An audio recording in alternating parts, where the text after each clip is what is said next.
Hi guys, I just purchased an Atlas Pro EXT 8000 extra tall lift, 4-post lift, and I wanted to help anybody that wants to put this thing together by themselves and save some money like I did. My son and I, we put this together and we tried to use the directions that came with it, throw them away, go online, print out the directions that you can get online. They're much better, but I'm going to show you some things that you might not see there as well. So here we go. Let me help you out here. This is the lift. It's in the upper position. Okay. Finally got it together. There's going to be a crate that this is going to come in on. So I used my F-150 and my 18-foot trailer to bring it. It's about 1,700 pounds, and we got it home, but it was pretty hard putting it together because it was pretty heavy, the pieces were. So the what I used to, we took it off the truck first, and I used my engine hoist and I used my car jack. That's what we used to take it off. And the engine hoist wouldn't reach to the center the trailer, so there's no way to get any lift off of it there. So we had to use them and drag it off the trailer as much as possible. We actually left one end on the trailer and the other end on the ground in the garage after we backed up the truck most of the way. So and I took the bolts apart, and once you cut out the plastic and the cardboard away, you could see inside the lift all the boxes and stuff. So you're going to take everything out, and then you're going to unbolt these 4-post lifts, or the post. You're going to get all four of them, and you're going to bring them in your garage. Okay.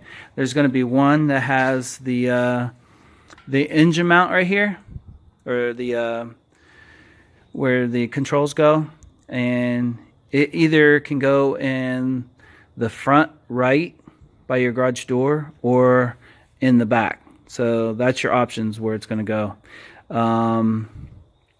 What you want to do is, once you figure that out, put that post over there, and the rest are the same, so they don't matter. Once you get the post, you're going to put your post, 2 on each end, and then you're going to get this cross beam. The cross beam looks like this. This is the cross beam. It's the vertical bar that's going to go across from the posts, and you can see how it's sitting. That's the way it's going to sit in your 2 posts. So from the top there, it's going to slide all the way down. You're going to put it all the way down to the bottom, and it's pretty heavy. Do not drop it. You probably mess something up if you drop it, so just be careful. And then once you have it in there, you can take your locking mechanisms, which are these bars here. That's what locks it up when you go up. They can just slide in. You can put them in after you get the cross beam in. And then once you have both sets of cross beams in and your 4 posts, you're going to want to bring this runway. This is the heavy runway, the one with the cylinder. You're going to want to bring that in, and it's super heavy.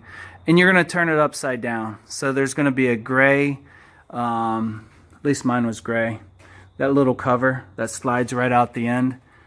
And you slide it out, and there's going to, my locking pins or locking plates, they were inside here. I thought I was missing them, but they were inside here. I think there was a couple, yeah, these pieces for the gold handle and stuff. That's your lock to unlock it so you can lower the lift. But they were in there as well. But that's going to go on the side of your motor. So make sure you put that runway on the same side as of the motor. And you see these little lips right here? There's one there and there's one here. They have to go to the inside. We got one in and we had to turn it around. And like I said, it's super heavy. So make sure you're positioning them right. So once you have them laying on the ground, you can bring your posts, you can move them in toward the runway to get it to sit in there. If you look at it, this is the top of the runway here. It goes over the cross beam, and it's just going to sit against it. So you can push both ends against it, okay? What you're also going to do, actually, before you push the ends to it, you're going to want to pull the cylinder. The cylinder is going to look just like this, just sitting like that. You want to grab this end and you're going to pull it all the way as far as you can, but only do 6 inches at a time, because the ends of these cables, which you can see it right there, the cables are going to go up to the top of the post. They're going to have to come out. You're going to have to work the cable out to the side here. So the cable's going to come in and it's going to go out and then up, okay? So you're going to work them out. So pull 6 inches at a time and keep the cable taut by pulling it out on all 4 corners. It's going to go all 4 corners, okay? Once you get this piston pulled all the way down and the cables all the way out, just tuck them out of the way before you push the posts together, okay? Once you push the posts together and everything, they're going to have 2 bolts on each end. And this bracket here, this bracket here is actually the where you can put the ends, the help stop the car from rolling off, I guess. Or at the other end, it's going to be for the ramps. So, all right. Once you have the cables out of the way and you have all these ends bolted up, let me lower this. Let's see. Let me lower this so I can show you. Hold on a second.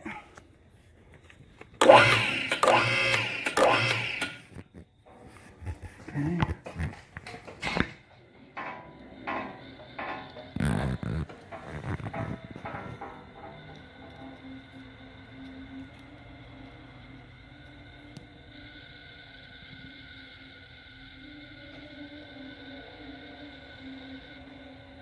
There's no weight on it, so it's taking a little time. Trying to hold the camera so you can see it coming down. Alright, so that's good.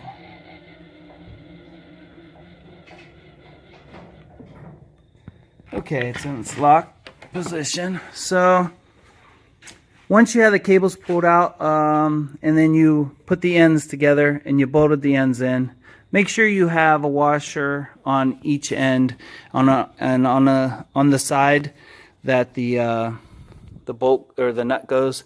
Make sure you have the lock washer as well, just like that inside there. Okay.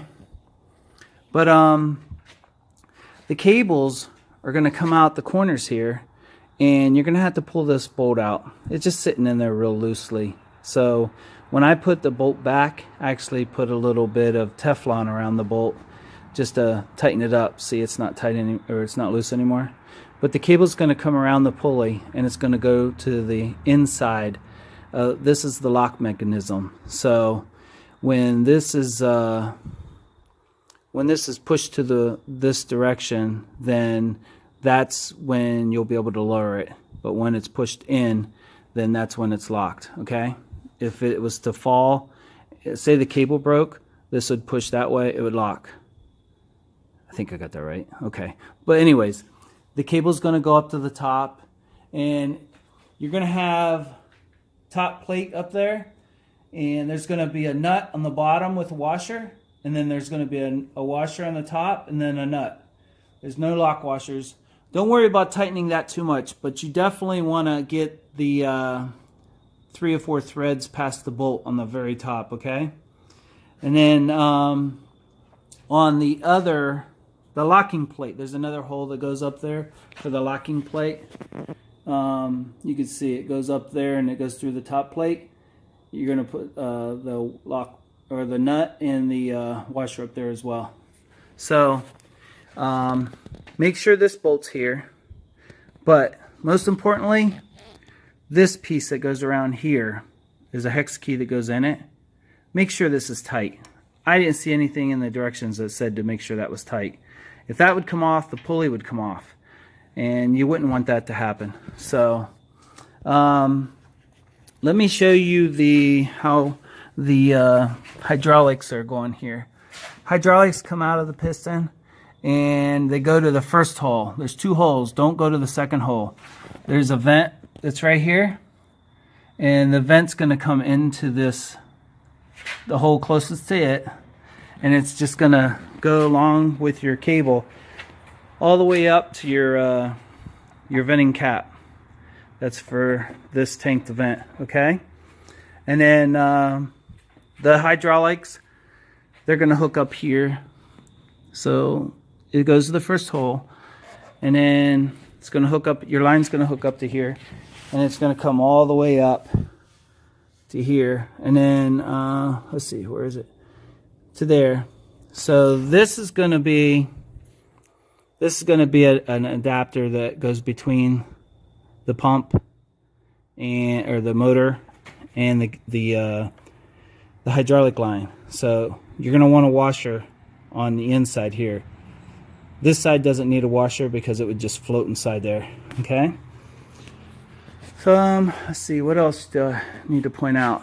Let me show you how to hook up the safety mechanism to release the locks, because this is just like lines on the paper, which is crazy. So you got this long bar right here that goes all the way down, and it's got to go inside this center loop here.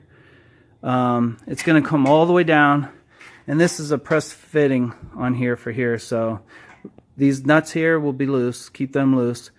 Put this nut on first and tighten it. It will go on. It will press fit. Leave that loose still.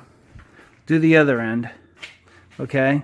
This rod here, if you don't put this on as soon as you get these together, like I had to turn my whole, it's all catty cornered in my garage just so I could put that in. I put this in after I raised the lift because I couldn't figure it out. But this is how they the linkages and everything go. But this piece has to be slid in, and you can see it goes all the way in. It goes into this bracket here. It's just floating, and then it comes up here, and then that's the linkage to fasten the 2 ends. There's another one that goes from the other direction. Let me get down here and show you that one. Okay, this is your handle that does all your linkage locks release. So it's the same thing on this side. Goes all the way through, all the way to the other end. Okay, so all the corners are the same at the top. So make sure you got your bolts. The bolts to hold them in is should be 4 of them. They're all the same on all the tops. And then trying to think, is there anything else I'm forgetting? The hardest part was trying to figure out this, and trying to figure out if the cables actually came out. I didn't know the cables came out and went to the top. So let's see. Well, I can't think of anything else. Let me just come under here and show you a picture of how it goes. Let me go the other way. The cable, it's pretty self-explanatory when you open it up, which cables go out which end. So if it's on that side and toward the corner, that's the cable that's going to go out. So, well, there was one other thing. There was a little pack of caps, and I didn't know where they went. If one fit here, there was a package of 5, and the other ones fit right here. Right here. I thought I forgot something on the pump, and I was really disappointed because it was sitting on the ground, and I needed to, I was afraid I was going to turn it on and I was going to leak hydraulic fluid everywhere. So here's the hydraulic fluid that I purchased for it. Got it at, since I bought the lift at in Delaware, I stopped at AutoZone and got this. It was like $45. So I'm gonna get, I used the bungee cord. I guess it came off already to hold this, because you don't want this cable here to get caught down in there. So I'll figure out something that won't come off. I had the bungee cord there. But well, I hope this helps anybody that's putting the 4-post lift together. One other thing. Right here, I left these off on purpose, but these have covers that go on them. So I'll put these on. I think it goes, I don't know, it goes one of the directions, and it's only held on by this this little screw here. So, but let me see. Oh, if you're gonna install your wheels, they go on this way. The rubber goes upward, and this part here, when you lower the lift, it's going to push down on here, and it's actually going to pivot on the wheel, and it's going to lift it up. So here's the pins that hold it in. It was a cool design. I like the lift so far. I don't like how long it took to put it together, and if you have a bad back like I do, you're not going to enjoy it. So I hope this helps you, and take care moving the parts off your trailer, and good luck. Have fun with it. Take care.